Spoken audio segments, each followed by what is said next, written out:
사건의 이면을 읽고 뉴스의 맥을 짚는 방송 시사인 팟캐스트 경제인싸를 시작하겠습니다. 안녕하십니까. 저는 시사인 팟캐스트 경제인싸 진행을 맡은 시사인 독자 대표 최광기입니다. 오늘도 역시 세 분과 함께 진행할 텐데요. 한 분 한 분 소개하도록 하겠습니다. 시사인 경제팀장이시죠. 이종태 팀장님 함께해 주셨습니다. 네, 안녕하십니까. 네, 반갑습니다. 네, 덤덤한 기자 차영석 기자도 함께해 주셨고요. 네, 올해는 구독, 좋아요는 더디게 오고 감기 알람은 득달같이 온 시사인 차영석 기자입니다. 약을 많이 드신 것 같아요. 지금 정신이 없어 보이시는데. 네. 목소리도 별로 안 나오고. 그래요. 정말 이 차영석 기자와 함께 이 팟캐스트를 운영하느라고 훨씬 마르고 더 힘들어 보여요. 진짜 감기는 저쪽이 들어야 되는 거 아니야? 마타하리 윤원선 에디터도 함께해 주셨습니다. 예, 안녕하세요. 윤원선입니다. 네, 정말 고생이 많으십니다. 그래요. 고생 감사합니다. 많으세요. 아유, 좀 알아주세요. 네, 알고 있어요. 목 아파. 알고 있어요. 이 와중에도 지금 좀 자기 좀 봐달라고 지금. 네, 정말 여러분 이렇게 고생하고 있는 우리 그 시사인 기자들 알람, 구독, 좋아요로 응원해 주시면 고맙겠습니다. 자, 그럼 본격적으로 시작을 해볼 텐데요. 듣는 분들과 함께 생각해 봤으면 하는 경제 뉴스 정리해봤는데요. 시사인이 골라주는 경제 뉴스 픽입니다. 오늘 첫 번째 뉴스에 들어가기 앞서서 차영석 기자가 뉴스 AS부터 하겠다고 하네요. 어떤 거죠? 그 지난번 왜 살찐 고양이법 얘기 좀 그렇죠, 했잖아요. 했었죠, 네. 그래서 그 얘기하다 우리가 그때 살찐 고양이법 얘기를 한 게 아니고 그때 돈 얘기 CEO들이 왜 퇴직금 많냐 그렇죠. 뭐 그 얘기하다가 말미에 이제 얘기가 그래서 나왔죠. 이제 CEO들 월급이 많아서 이제 퇴직금이 네. 많은 거고 그래서 그 CEO들 월급에 관련돼서 이 심상정 의원의 그 살찐 고양이법 뭐 이렇게 해서 하면서 부산에서 이런 움직임이 있다. 그때 잠깐 살짝 걸치고 네네. 가면서 얘기를 했는데 그 자치단체 산하 공공기관 임원들의 고액 연봉에 제동 거는 조례가 부산에서 전국 최초로 시행에 들어갔습니다. 오호. 그래서 5월 8일 박인영 부산시의회 의장이 부산광역시 공공기관 임원 보수 기준에 관한 조례안을 공포하고 부산시에 통보했습니다. 그렇군요. 그래서 조례에 따라서 부산시가 설립한 6개 공사와 공단 그리고 19개 출자 출연기관의 대표이사 연봉은 법정 최저임금의 월 환산액의 12를 곱해서 산출한 금액의 7배 그리고 대표이사를 뺀 이사와 감사 등은 6배를 넘지 못합니다. 네, 일단 뭐 이렇게도 얘기를 해주셨는데 네. 그 부산시 공공기관 같은 경우 이제 뭐가 바뀌는지 좀 더 구체적으로 이야기를 해주시면 고맙겠습니다. 그러니까 이제 조례가 좀 적용이 되면 네. 그러니까 6개 공사 공단하고 19개 출자 출연기관 임원들의 올해 이제 연봉 상한선이 딱 결정이 되는 거잖아요. 네. 그러니까 지금 이제 최저임금의 월 환산해 가지고 어쨌든 그걸 7배를 못 넘으니까. 네. 그래서 대표이사 같은 경우는 1억 4,659만 원. 이사 감사 등은 1억 2,565만 원인데 그럼 이제 아까 6개 공사 공단 19개 출자 출연기관 하면은 25명 대표이사가 있는 거잖아요. 그렇군요. 이분들 가운데 3명의 연봉을 삭감해야 합니다. 이분들은 좀 속이 쓰리겠네요. 그래서 아니 이제- 일단 오른 사람들은 모르지만 네. 또 깎이는 것도 그렇잖아요. 그래서 깎기 한 대충 어떤 분들은 2,920만 원 오, 그리고 제법 어떤 분은 깎이네요. 1,785만 원 그다음 어떤 분은 866만 원 이 정도 깎여야 하고요.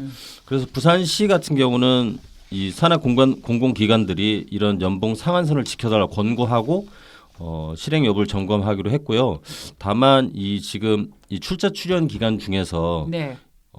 백스코나 아시아드 CC 같은 경우는 네. 주주총회에서 임원 연봉을 결정하기 때문에 구속력은 일단 없다고 합니다. 그런 그렇군요. 경우에는. 근데 어쨌든 그 연봉 상한선을 지켜달라고 부산시에서 권고를 하겠다고 합니다. 네. 지난번에 이 뉴스를 전할 때도 그랬지만 이 부산형 살찐 고양이법과 관련해서 법적인 쟁점이 있다고도 얘기했었거든요. 그렇죠. 그때 제가 얘기할 때는 이 지금 행안부에서 그렇죠. 이거에 대해서 네. 약간 태클을 건다고 그때 그랬었는데 네. 일단은 이게 지금 저희가 녹음이 요때 거의 요즘에 올라가나? 그러니까 부산시가 5월 17일까지 그리고 행정안전부가 5월 24일까지 대법원에 조례 효력 정지 가처분을 신청하거나 본안 소송을 제기해서 만약에 이기면 조례 효력은 정지되고요. 그런데 지금 일단 부산시는 제소하지 않겠다고 이렇게 밝혔고요. 행정안전부는 처음에 이 부산시 조례에 대해서 강경한 입장이었는데 한발 물러서는 태도를 보이고 있습니다. 네. 그래서 그 행안부 관계자 이랬다고 해요. 법제처가 이 조례에 위법 소지가 있다고 했지만 조례에 권고한다는 표현이 있고 또 국민의 눈높이도 달라진 것 같아서 다른 자치단체 의견을 들어보고 대법원 제소 여부를 결정하겠다 이렇게 얘기했다고 합니다. 그러니까 뭐 권고한다 사실 이 정도 하면서 나름대로 이렇게 좀 이 실행력이 좀 담기는 그 정도 수준이라면 받아들일 수 있는 거 아닌가 뭐 이제 네. 이렇게 보는 것 같아요. 이게 중요한 건 이 권고라는 표현이잖아요. 아주 강제력이 있는 건 아니기 때문에 그렇죠. 한 발 좀 물러난 척하는 근데 것 이제 같아요. 사실 이제 권고라고 하긴 하지만 이렇게 정했는데 사실 그걸 안 지키기는 좀 쉽지가 않죠. 그리고 일단 단체자 국민 입장에서는. 정서상 이런 거에 대해서는 좀 아까 이 말한 것처럼 눈높이가 달라졌기 때문에 좀 반영이 돼야 되지 않나 이런 바람도 있는데요. 여튼 이 부산형 살찐 고양이법과 관련해서 또 다른 또 우여곡절이 있다는 소식도 전해오던데 어떤 내용일까요? 그래서 그 아까 제가 초반에 좀 이렇게 이 애초에 준비한 원고를 좀 읽으면서 부산시의회 의장이 이걸 공표했다는 얘기를 제가 했잖아요. 네. 그러니까 보통 이제 조례를 여기 부산에 있는 김문기 시의원이라는 분이 대표 발의를 했고 그다음에 3월 29일에 임시회 본회의에서 통과가 됐어요. 네. 근데 그때 얘기했잖아요. 행정안전부가 법제처 유권 해석에 따라 반대 의견을 냈고 그래서 부산시가 시의회에 다시 재의를 요구했어요.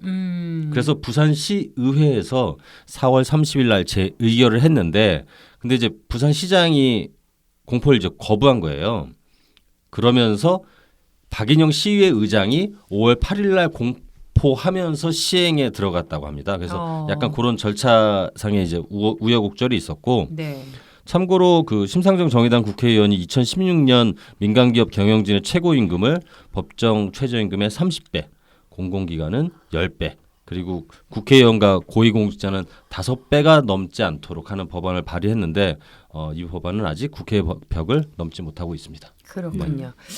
일단 뭐 이 법이 부산에서 시행이 된다고 하니까 좀 반가운 소식인 것 같고요. 어떻게 되는지 좀 쭉 지켜봐야 될 것 같고 국회도 좀 이 문제를 적극적으로 검토해 보면 좋을 것 같습니다. 그리고 공공기관 같은 경우 사실 이렇게 이윤을 창출하는 그런 성격도 물론 어쩔 땐 때로는 있기도 있을 테지만 보통은 대국민 서비스로서의 그런 그렇죠. 사실 이익 남기는 게 그들의 본 목적이 아니잖아요. 그렇기 때문에 CEO나 이런 사람들의 뭐 보수나 이런 것도 적정한 보수라는 게 있을 것 같아요. 그거는.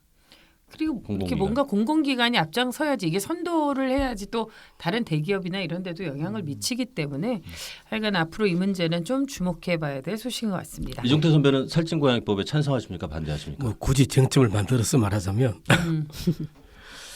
일반적으로 저 공공기관의 경우에는 일단 시민들의 세금이 직접 들어가거나 네. 아니면은 그 공공기관이 예컨대 부도를 내는 경우에는 결국 최종적으로 국가가 책임을 져야 되는 그런 그렇죠. 기관들입니다. 네. 그렇죠.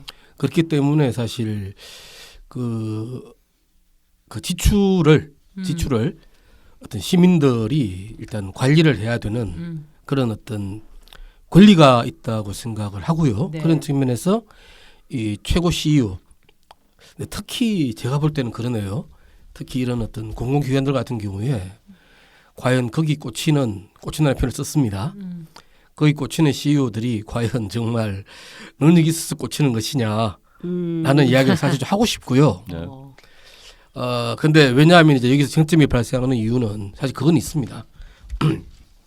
이거는 뭐 심성재 의원이 발의한 그 살찐 고양이법의 네. 경우에는 뭐 그 취지와 그 방법에 뭐 거의 99%는 찬성을 합니다만 그와 동시에 사실 그런 문제도 있거든요. 그러니까 정말 그 CEO나 임원의 이른바 그 능력 있는 사람이 필요할 때. 네.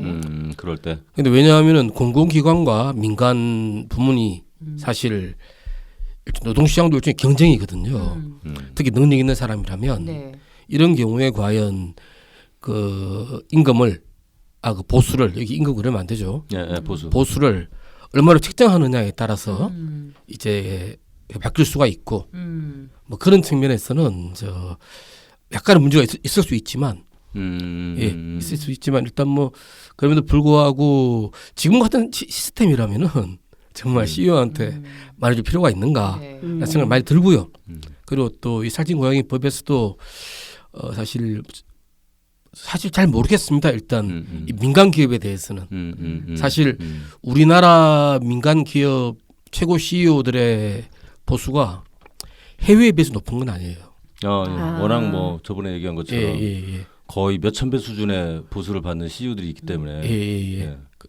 외순도로 뭐 정점만 말씀드리겠습니다. 근데 이게 뭐 또 경제 규모나 기업 사이즈라는 것도 있기 때문에 그런데 어쨌건 우리가 이야기하고 싶은 것은 적정한 보수라는 것은 정말 어느 경우 예외 없이 일한 만큼 제대로 일한다면 대우해 줄 수 있다. 적정한 보수를 줄 수 있다. 뭐 이렇게 결론을 그리고 낼 수 뭐 있겠지 케이스 않겠어요? 바이 케이스로 접근해서 그러니까요. 가령 예를 들어서 뭐 국민연금 같은 그 투자하는 그 펀드 매니저 그런 데 같은 경우는 민간에서 나올 경우 훨씬 더 돈을 많이 벌 수 있다. 그럴 경우에 그러면은 국민연금을 운용하는 예를 들어서 그쪽에서 일을 하는 사람들의 보수는 어느 정도가 적정할 것인가 이런 것들은 좀 약간 좀 더 깊은 논의가 좀 필요하겠죠. 네, 맞습니다. 그걸 본인을 일괄적으로 네. 이렇게 딱 그러니까요. 이렇게 제약하는 건 좀 약간 실제로 나중에 사람 구하는 문제가 생길 테니까. 이게 예. 임금하고 다른 보수라고 얘기할 때는 어쨌건 그만큼의 경쟁력도 있어야 되는 거고 그만큼의 책임과 능력이 따라야 될 때 적정한 보수도 해줄 수 있다. 뭐 이런 식으로 우리가 오늘 여기까지 좀 결론을 낼 수 있을 것 같아요. 제가 보기로는 네. 특히 그 국회의원과 고위 공직자의 경우에 5배가 최저임금의 5배가 넘지 않는다고 해도 워낙 그 자리에 대한 수요가 크기 때문에 아무 문제가 없을 것 같습니다. 진입하는 사람들, 그러니까 원하는 사람들이 많을 거라 이거죠. 그냥 2배로 하죠. 아, 우리가 다 결정해 여기서. 제가 주저넘은 이야기를 했습니다. 아니 죄송합니다. 그게 아니라 결정하면 재밌잖아요. 이런 거 일단 남의 월급 얘기 이런 거 궁금하지. 맞아요. 얼마 받아? 막 이런 거. 괜히 나보다 더 받으면 좀 배 아픈 것 같고 막 이런 것도 사람 마음 아닌가요? 어쨌건 이 살찐 고양이법과 관련해서 부산에서 지금 첫 도입을 한다는 소식 첫 번째 소식으로 알려드렸고요. 다음 소식은 이제 주류세와 관한 소식을 준비했다고 합니다. 이게 주류세 하면 이제 수료에 붙는 세금을 말하는 예, 거죠. 예. 아주 그래서- 민감한 부분이에요, 이런 부분. 맞아요. 그렇죠. 네. 네. 담배 붙은 세금 뭐 그리고 소주나 이런 데 붙는 세금.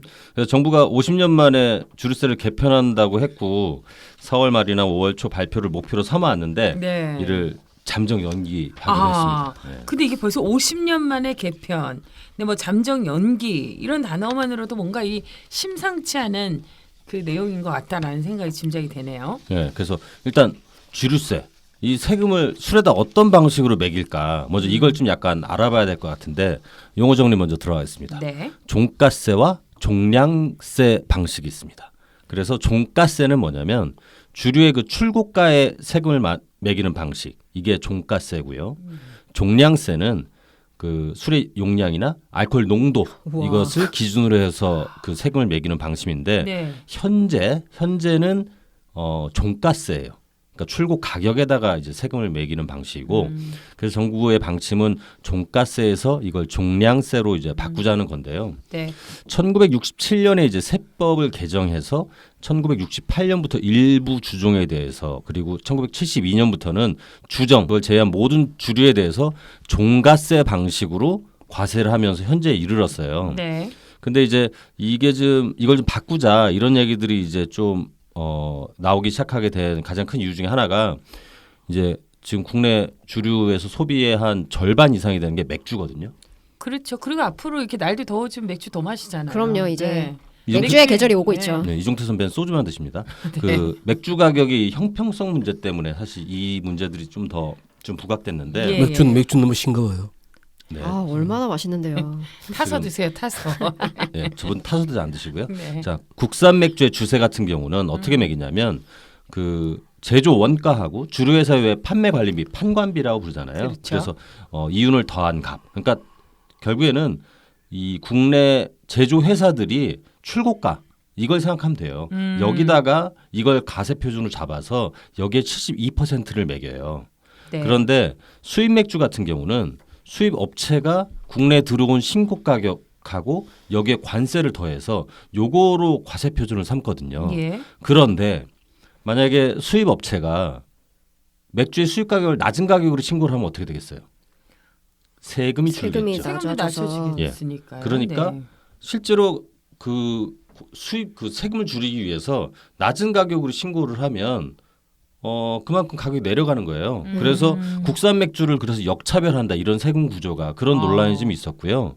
그리고 이제 그 수제 맥주나 아니면 고급 원재료 사용하는 프리미엄 맥주 같은 경우는 상대적으로 제조 원가가 높을 수밖에 없잖아요. 그렇죠. 알코올 도수는 똑같은데 제조 원가는 높아요. 그러니까 어쨌든 제조 원가로 세금을 매기다 보니까 그러면 이런 수제 맥주나 프리미엄 맥주는 일반 국산 맥주나 수입 맥주에 비해서 세금이 더 많으니까 가격차가 더 벌어질 수밖에 없죠. 그래서 가격 대신 이 맥주 양을 기준으로 해서 세금 매기자는 논의가 이제 그때부터 좀 더 힘을 받았다고 할 수 있는 거죠. 그러니까 이제 종가세에서 종량세로 이제 바뀌게 그렇죠. 되면 어떤 변화가 있는지 실질적으로. 그러니까 예를 들어서 맥주 같은 경우에 아까 이제 제조 원가, 판매 관리비, 이윤 이거에 주세를 일단 72%를 붙이고 네. 그리고 교육세. 그러니까 주세의 30%를 교육세로 붙이고 네. 여기에 부가가치세를 붙여서 총 112.96%의 세금이 매겨지는데 이제 이를 만약에 종량세로 바꿀 경우에 예를 들어서 맥주 1리터당 835원 안팎의 주세가 붙을 거로 예상이 돼요. 네. 그러면 국세청 자료에 따르면 맥주 1리터당 835원 주세를 매기고 교육세, 부가세는 붙을 거 아니에요. 그대로 그렇죠. 유지할 경우에 시중에서 지금 한 2,500원 정도에 팔리던 국산 맥주 500ml 한 캔, 500ml면 큰 거잖아요. 그렇죠. 네. 그 한 캔이 363원 정도 하락한 2,137원 이 정도에 팔릴 수 있다 그러니까 하고요. 국산 맥주는 싸지는 애 그렇죠. 거네요. 그리고 네. 같은 가격의 수입 맥주 가격은 89원 상승해서 2,589원에 팔리게 된다. 올라가고. 그러니까 국산 맥주는 이렇게 되면 좀 약간 싸지는 효과가 있고 그 수입 맥주는 약간 올라가나 봐요.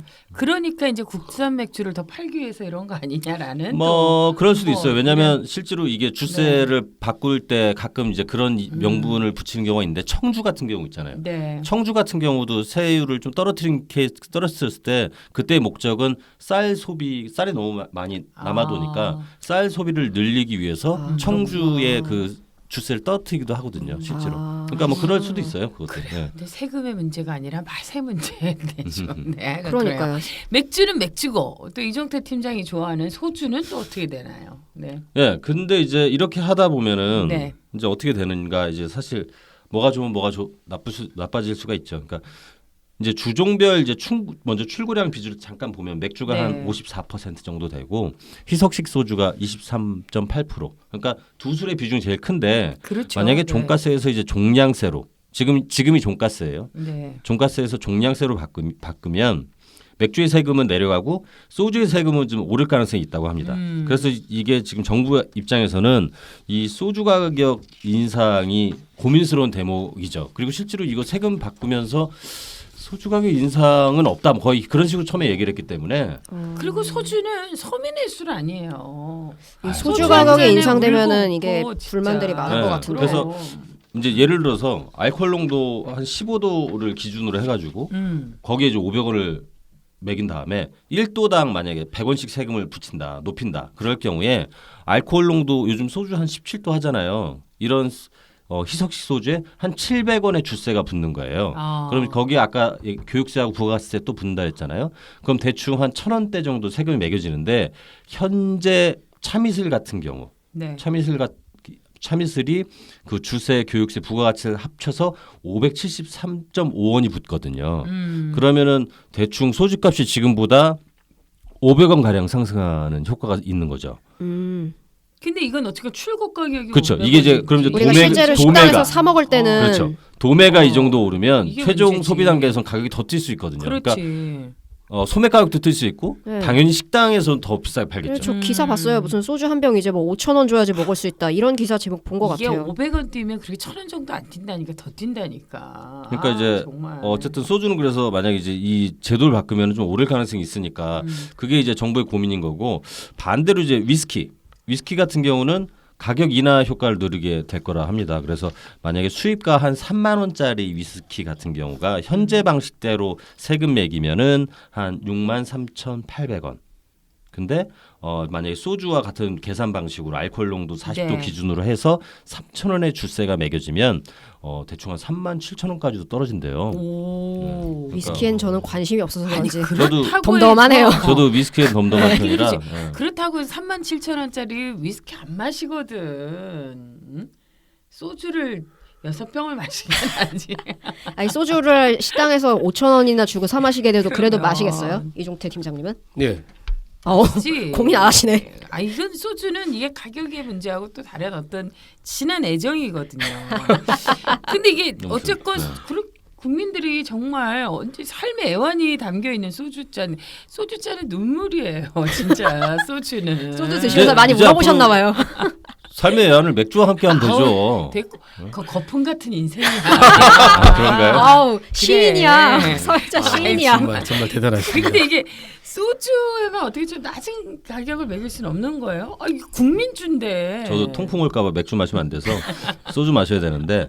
근데 그러니까 이런 생각을 할 수 있잖아요. 소주에만 좀 낮은 가격을 적용하면 어떨까. 그래. 근데 소주 가격이 비싸지고 이제 위스키 가격이 싸진다고 해서 정부가 소주에만 별도의 낮은 기준을 적용할 수는 없다고 해요. 그러니까 1997년에 유럽연합하고 미국이 한국의 그 수입주류에 대한 그 차별적 과세를 이유로 네. WTO에 제소를 한 적이 있대요. 아 진짜요? 네, 그래서 1998년 2월에 한국이 패소를 했는데, 그러니까 한국 시장에서 소주와 위스키는 경쟁 대체 관계에 있는데 당시만 해도 소주에는 교육세를 포함해서 38.5%의 세금을 매겼고 위스키에는 교육세를 포함해서 130%의 세금을 매긴 거예요. 이래서 이 세율 격차가 최소 허용 기준을 초과해서 당시에 한국이 이 주세율 체계가 차별적이다. 네. 이렇게 개편을 요구했는데 결국엔 그게 됐어요. 그 말이. 그러니까 W 협정에 위배된다 판정이 돼서 그래서 정부가 모든 증류주의 세율을 지금의 72%로 그 일률 과세하는 거 단일화한 거거든요. 그러니까 이거를 참 소주와 위스키를 이렇게 둘 다 증류주죠. 이게. 그러니까 이거를 어떻게 달리하기는 좀 쉽지 않아 보이고 그래서 정부도 아마 골치가 좀 아픈 것 같아요. 그러니까 이걸 좀 미뤘겠죠. 원래 4월 말 5월 초에 발표하기로 했는데 잠정 연기했는데 참고로 제가 요거는 한번 다른 자료를 한번 찾아봤더니 OECD 35개국 중에서 그 30개국은 모든 주류를 종량제 방식으로 과세. 대부분이 종량세를 네, 그렇죠. 그리고 방식으로 한국, 사용하네요. 칠레, 멕시코 이 세 나라만 그 종가세 방식으로 과세를 했고요. 그리고 호주는 와인에 대해서는 종가세 방식으로 과세하고 그 외에는 종량세 방식으로 과세를 하고 터키는 종량세 방식을 원칙으로 하되 맥주에 대해서는 종가세 방식으로 과세한다. 뭐 이렇게 나왔더라고요. 그렇게 약간 예외 규정을 두는 나라도 있네요. 예, 그래서 이거를 이제 종가세하고 종량세를 이제 섞기도 하고 그래서 약간 과세하는 방식이 약간 좀 다르긴 한데 아무튼 종량세 방식은 좀 더 보편적으로 많이 쓰이는 방식이긴 해요. 그래서 제가 이 자료를 봤더니 장점하고 이게 과세 체계에서의 장점과 단점이 있던데 네. 그건 너무 어렵더라고요. 어쨌든 그래요. 예, 그건 약간 설명이 너무 어렵고 그래서 봤더니 근데 대체적으로는 OECD 안에서는 종량세로 하는 데가 대체로 많고 우리도 그렇게 네. 가려고 하는데 문제는 이 소주 가격을 그럼 어떻게 할 것인가 이런 문제가 지금 정부의 고민인 것 같습니다 지금. 네. 근데 이게 어쨌든 5월 초에 발표하려고 했다 잠정 연기했으니까 잊을만 하면 또 아마 이 주류세 개편 어떻게 해야 되나 이런 얘기가 또 나올 거예요. 그러면 그렇겠네요. 그때 네. 아 이런 맥락이 있나 보구나 그렇게 알고 계시면 될 것 같습니다. 그렇습니다. 근데 차영석 기자 네. 종가세 한번 해봐요. 종가세. 네, 종가세가 아니라 종가세가 종가세. 맞나요? 네. 종가세가 맞나요? 종가세 아니에요? 난 종가세라고 생각하고 있었는데. 아, 그래요? 종가세죠. 이게 일종의 돈가스가 맞냐, 돈가스가 맞냐 이거랑 에이, 비슷한 거 아닌가? 그거는 아니야. 지금 아닌가요? 돈가스가 왜 나와? 아유 정말 짜장면이나 드세요. 가서. 자장면 드세요. 자장면. 그냥 종가세라고 하겠습니다. 종가세 이게 훨씬 더 발음하기 좋아서 그래 종가세. 알겠어요. 네, 자, 그 이종태 팀장님은 이 과세와 관련해서 어떤 생각을 하셨어요? 소주파. 당연히 안타까우시겠죠. 그게 끝 아닌가요? 뭐 별로 할 말 없습니다. 올려도 먹는다. 네. 왜냐하면 세금 자체도 사실 어떤 방식을 취하든 장단점이 있는 것이고 네. 저번에 담배세 그렇죠. 엄청 올린 거와 마찬가지로 네. 이 소비자들의 살림도 고려를 해야 되는 측면이 있기 때문에 네. 아무튼 그런 점들을 제대로 다 고려해서 신중하게 결정해야 될 것 같습니다. 그래서 올리라는 거예요? 그냥 두라는 거예요. 안 올린 게 좋겠죠? 확실히 소주에 붙는 세금이나 담배에 붙는 세금을 되게 예민하게 받아들이잖아요. 그렇죠. 당연하지. 예민하게 받아들이죠. 그러니까요. 네. 그러니까요. 당연하지. 이건 좀 많이 신중할 필요가 아, 있는. 역시 네. 세금을 아는 분은 역시 저렇게 얘기해. 우리는 무조건 안 돼! 막 이렇게 얘기하잖아요. 근데 어쨌건 이 주세가 또 좀 종가세에서 종량세로 바뀌면서 그 출고가 종량세 한번 발음해보세요. 종량세. 네. 잘하시네요. 네.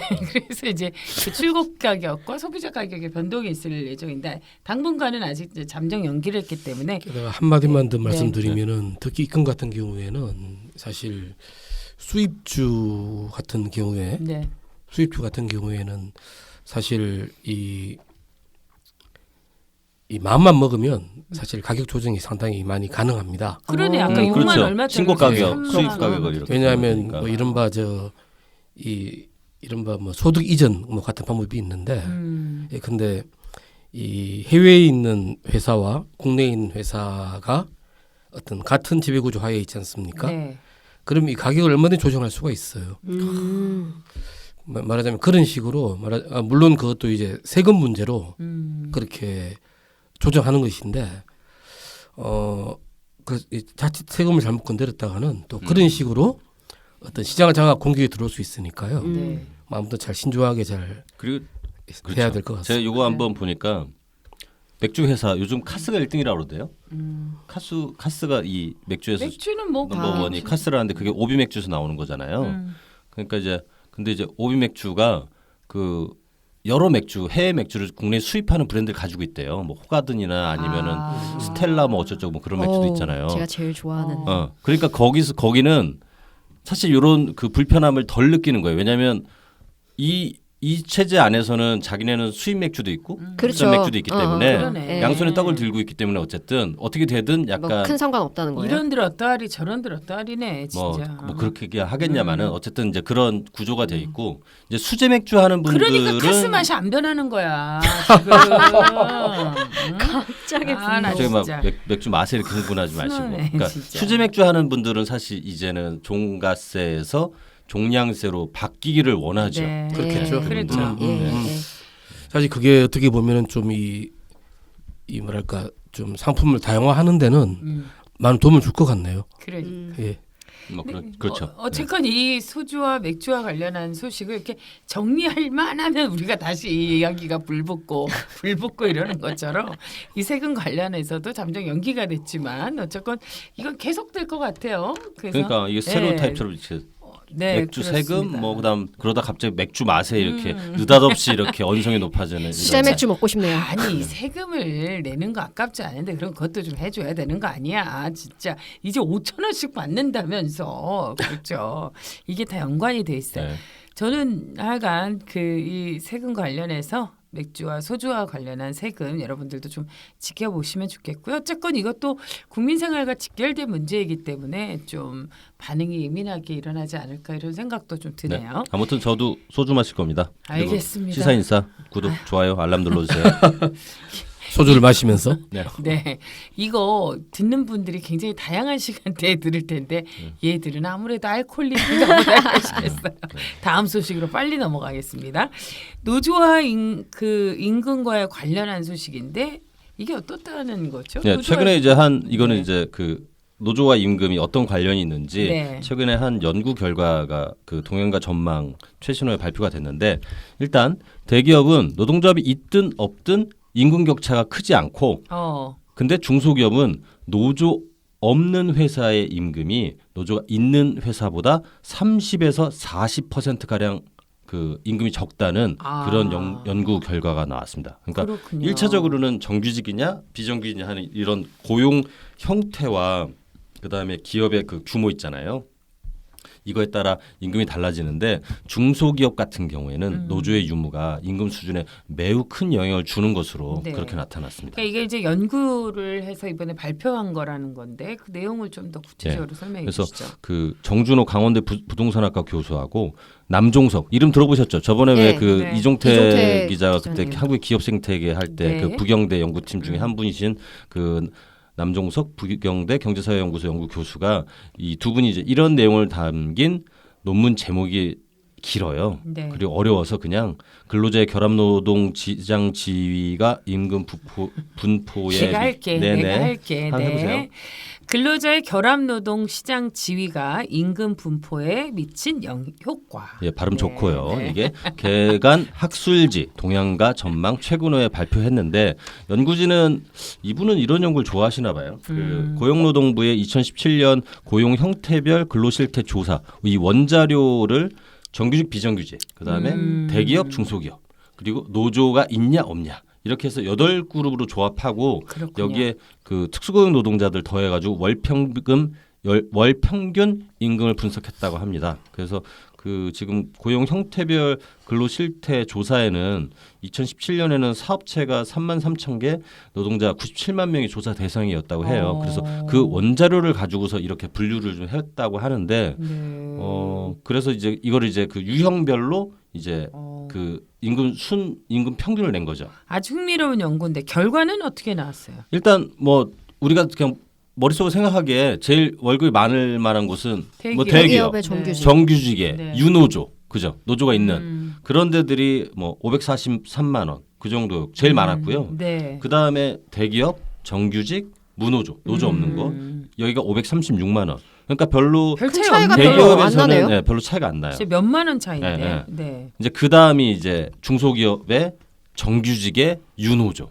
여기가 421만 원 이렇게 네. 나오는데 그 다음에 이제 차이가 뚝 떨어져서 중소기업의 정규직의 무노조 291만 원이에요. 우와. 그러니까 차이가 이렇게 많이 나요? 네, 같은 중소기업 정규직이라 하더라도 노조가 없으면 임금이 130만 원, 그 130만 원 가량 적는 네. 그런 걸로 엄청 그래서 차이 나네요. 이렇게 나타나고 그다음에 뭐 특수고용 노동자 그다음 대기업 비정규직 유노조, 대기업 정규직 무노조 이런 수로 나타났다고 해요. 그래서 제일 그 임금이 좀 적은 그룹은 중소기업의 비정규직 무노조 예. 여기가 그 제일 적게 나타났다 하고요.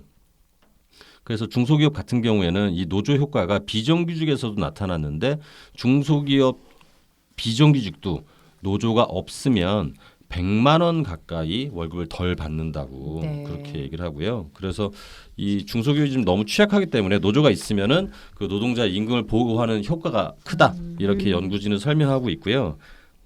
그리고 전반적인 임금 격차에서 비정규직 임금이 정규직의 절반 안팎으로 떨어지는 것도 확인됐고 결국에는 이 노조 조직률을 높이는 게 임금 상승에 큰 영향을 미치는 걸로 그렇게 나타나고 있습니다. 참고로 한국의 이 노조 조직률이 2016년 기준으로 삼으면 10.7% 대체로 해마다 비슷해요. 근데 네. 같은 해 미국 같은 경우가 요 수준하고 비슷하거든요. 10.7%. 일본이 17.1%, 대만이 33.2%, 영국이 23.2%입니다. 네.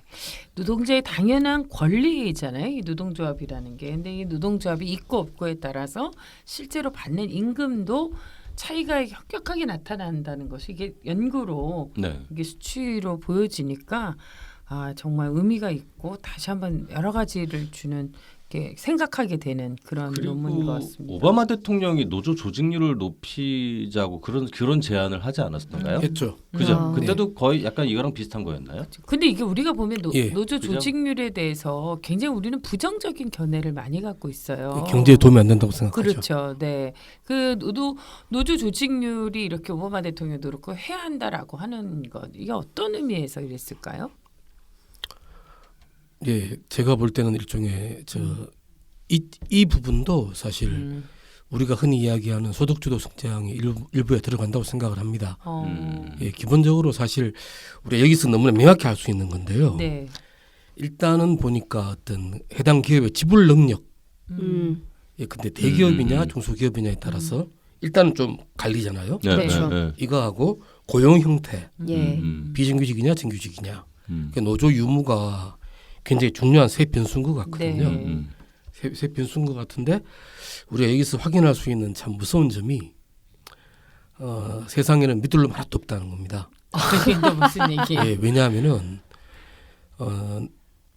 나한테 힘이 있고 대학 능력이 있어야지 그 타인이 나를 깔보지 못하고 줄 돈을 준다는 이야기죠. 맞아요. 예. 예. 그나마 대기업의 경우에 보면은 이제 정규직인데 윤호조, 문호조는 별로 차이가 안 나지 없어요. 않습니까? 차이가 없어요. 이유는 뭔가 하면은 이 친구들이 일단은 지불 능력이 있고 또 한 가지는 노출돼 있어요. 예. 이 정규직한테 주는 네. 임금이라는 거는 네, 네. 노출돼 있는 거고 그러니까 사실 유무노조에 별로 저이 연야를 안 받는 것 같은데 노조의 유무에. 네. 대기업도 바로 비정규직으로 떨어지면은 확 적어지지 않습니까? 그렇죠. 이는 물론 노동 형태, 노동 내용의 차이가 있는지는 모르겠지만은 너무나 현격한 차이라서요. 예. 이런 점들을 볼 필요가 있고, 이게 사실 뭐 오바마 행정부도 그랬고, 심지어는 일본의 아베 네. 저 정부도 말하자면 이 노동자들이 임금을 너무 적게 받아가기 때문에 우리 경제 규모에 비해서 이 경제가 안 돌아간다는 생각을 사실 했었고요. 그래서 뭐 아베 총리도 그 노조나 네. 혹은 저 노조의 투쟁을 사실 강조한 바가 있습니다. 그래서 뭐 참 좋은 연구인데 사실 그거에 대한 조선일보의 입장은 뭐였나요? 아베 발언에 대한. 그걸 꼭 말을 해야 알겠어. 이거 진짜 가능하지. 기억이 안 납니다. 기억이 안 나요. 예. 근데 아마 우리가 곧 망한다지 뭐 나라가. 그렇게는 안 네. 썼을 거예요. 근데 뭐 그럴 때는 또 뭐 하나의 논리가 있죠. 일본은 그렇죠.